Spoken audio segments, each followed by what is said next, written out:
My friends, a shadow is approaching, not the kind cast by the setting sun, nor the fleeting shade of passing clouds. This darkness is deeper, heavier, more deliberate. It is a silence that swallows the noise of the world and lays bare the frailty of men. For 3 days the earth will wear a veil, and humanity will be forced to look not outward, but inward. The announcement of such days has been met with scoffing by some and trembling by others. Yet I tell you, neither laughter nor fear will keep them from coming. The darkness does not bargain, nor does it consult with the proud. It comes as a teacher, and like all stern teachers, it does not flatter. It reveals. Think of what light has allowed us to do. We labor under it, we war beneath it, we chase our little glories while the sun grants us time. But when light withdraws, what then? What becomes of the man who builds his life only on what can be seen?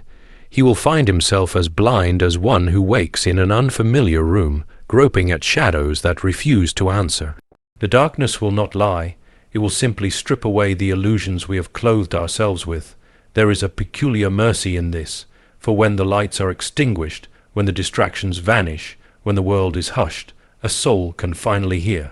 Not the din of machines, not the applause of men, but the quiet, steady whisper of eternity pressing against its ear. 3 days may feel like judgment, but they are also an invitation to remember what truly endures when the candles burn low. We imagine darkness as emptiness, but that is not so. It is not empty. It is full of questions, full of the weight of our own hearts. In it, you will see not with your eyes, but with your conscience. You will know the hollowness of your idols, the fragility of your boasts, the quiet hunger of your spirit. And if you are willing, you will find a strength not of your own making, a light that no shadow can overcome. So when August arrives and the heavens grow black, do not curse it. Do not scramble like a thief caught in the act. Rather, sit with it. Let the dark speak. It will not flatter you, but it may yet save you.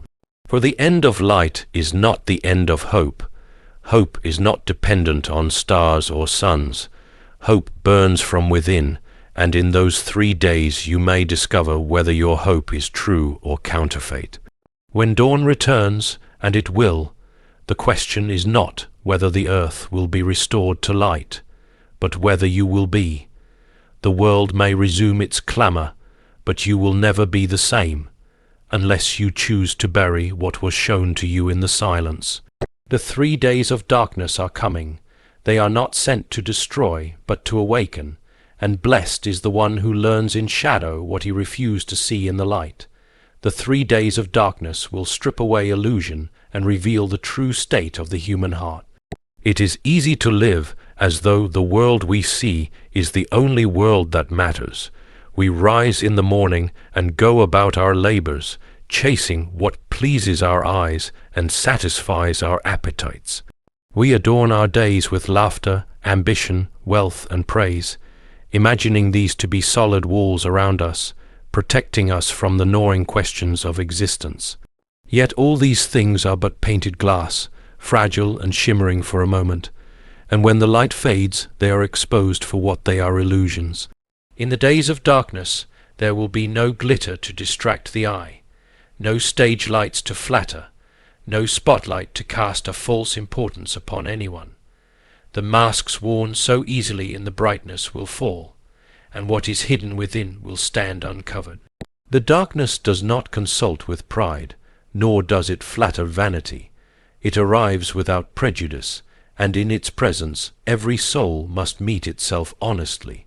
In that silence, when shadows stretch without mercy, a man will learn the weight of his own heart.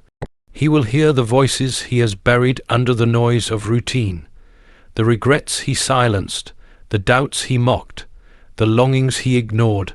All will rise to speak. Without the distractions of commerce, without the rush of schedules, without the dazzling curtain of technology, humanity will confront the raw condition of its spirit. What a terrifying moment it will be for the one who has built his existence upon possessions, applause, or power. For when sight is robbed, he will have nothing to hold, But what a sober gift it will be to the one who has long suspected that this world is not enough. In the stillness, he will find confirmation that what is unseen is more enduring than what is visible. Illusions are comfortable, but they are never safe. They cushion the conscience, but they also poison it. A man may spend years believing he is strong, only to realize in darkness that he has no strength at all. Another may imagine himself righteous, only to discover in shadow that his righteousness was nothing more than carefully arranged appearances. Yet for all its terror, this unveiling is not meant only as condemnation. It is a stern grace, for it is better to be wounded by truth than comforted by a lie. Better to see one's emptiness and have the chance to fill it rightly than to remain blind until the final hour. The heart revealed in darkness is not merely judged, it is offered an invitation. When illusions crumble, when the false lights fade, one is confronted with the chance to choose what endures.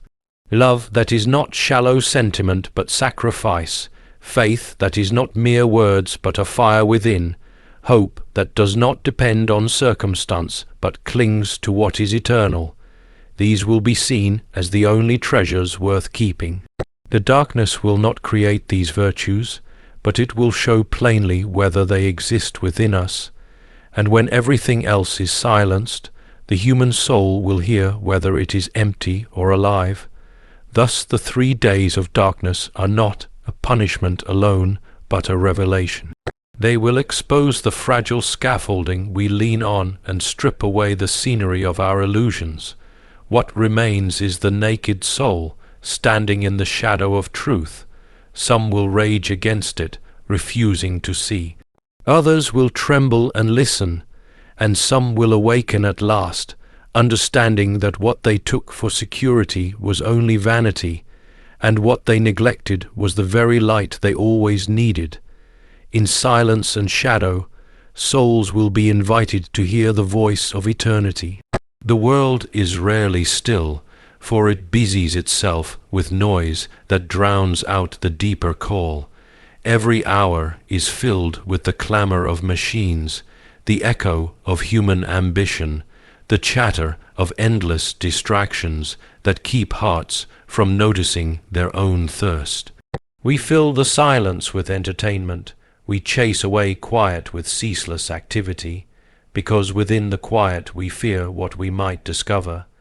Yet when shadow descends and silence spreads like a vast ocean, the soul has no choice but to listen. The distractions are swept aside, the noise fades into nothing, and the eternal voice, steady and unchanging, begins to speak with a clarity that cannot be ignored. The silence is not empty, though it may first appear so. It is alive with questions that press upon the spirit, questions long deferred by noise and light.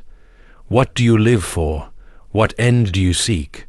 Who are you when the world cannot see? These questions do not come as passing curiosities, but as arrows piercing into the depths of a person. In the stillness of shadow, eternity reminds every soul that life is more than breath, more than fleeting pleasures, more than the little thrones we construct for ourselves. The silence will carry the weight of eternity in it, and those who are willing to listen will find themselves confronted with truths that no distraction can soften. In such moments, the human heart learns the difference between what is temporal and what is everlasting. The temporal is loud, it clamors for attention, it sparkles with urgency. The everlasting is quieter, yet more enduring, like a steady flame that burns long after fireworks have vanished. In silence, when the temporal loses its grip, the soul perceives the everlasting with new vision. Love that outlives death, faith that anchors even in storms, truth that does not waver with time. All these become clearer when the lesser lights are extinguished. It is not that eternity was ever absent, but rather that our senses were too dulled to notice it amid the constant hum of lesser things. Shadow has a strange way of teaching. Where light often distracts, shadow focuses. Where noise overwhelms, silence sharpens. The absence of what we cling to forces us to encounter what truly sustains us. In the silence of eternity's presence, every soul will sense that it is not self-sufficient, that it cannot answer its deepest longings with its own strength. Pride dissolves in such an atmosphere, because pride cannot endure a reality larger than itself. The eternal voice does not shout, it whispers, but with such force that no one can deny its resonance in the chambers of conscience. The invitation within the silence is not merely to hear, but to respond. Eternity's voice beckons the soul to remember its origin, to recall its destiny, to recognize that it was made for more than shadows and passing days. Those who harden themselves may resist, but even resistance will not erase the impression left upon them.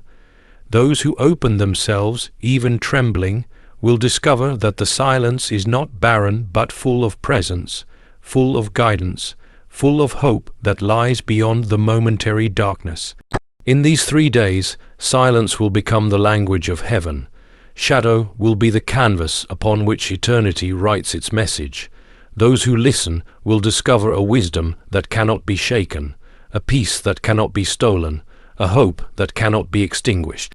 The voice of eternity will not thunder as earthly voices do, but it will endure long after every earthly voice has fallen silent.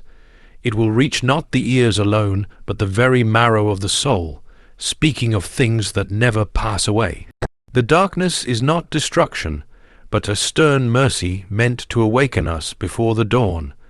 Mercy does not always wear a gentle face, nor does it always come with soothing comfort. Sometimes mercy arrives clothed in severity, breaking down the walls of false security, so that what is real may be seen. The shadow that covers the earth will not come to annihilate, but to shake the sleepers awake, to rattle the complacent from their slumber, and to remind the proud that their kingdoms stand on fragile ground. It is a mercy that wounds in order to heal, that unsettles in order to restore, that removes the counterfeit in order to reveal the authentic. The heart of mercy is not to destroy, but to awaken, and so it is with the coming darkness. Many fear the idea of shadow as though it is only a sign of wrath, yet within its silence lies the opportunity for transformation. What a man cannot learn in ease, he may learn in affliction. What he ignores in light, he may see clearly in shadow. The world has dressed itself in the glitter of progress, the sheen of wealth, the pride of human accomplishment, and for a time such garments convince us that we are secure. But when the light is withdrawn, all these coverings will fall to the ground, and humanity will stand bare before truth. This is not destruction, for destruction leaves nothing behind. This is awakening, for awakening strips away illusions so that life may begin anew with clearer eyes. A stern mercy does not flatter our comforts, yet it is kindness at its deepest. If a house is burning, it is mercy to wake the one sleeping within, even if the shaking is rough and the voice is sharp. If a ship is sinking, it is mercy to rouse the sailor from his dreams, even if the awakening comes with fear. So it will be with the darkness. It will press upon humanity with weight and silence, urging every soul to see beyond the fragile securities of the moment and to reckon with what endures. To call it destruction is to misunderstand its purpose, for it comes not to end but to reveal, not to annihilate but to correct, not to silence forever but to prepare for the return of dawn. This awakening will not be gentle, for gentleness alone would not suffice. A whisper is easily ignored when the world is filled with noise.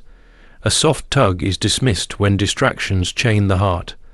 Only something weighty, something unavoidable, something that presses itself upon the whole earth, at once can succeed in rousing what has long been numb. The stern mercy of the darkness is that it cannot be escaped.